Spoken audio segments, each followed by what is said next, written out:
Alright, go.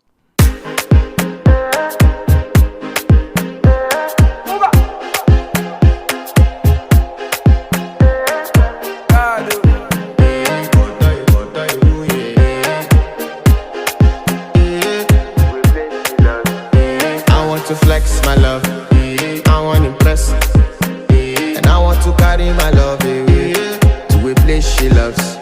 I'm a man, I want to impress, and I want to carry my love away to a place she loves.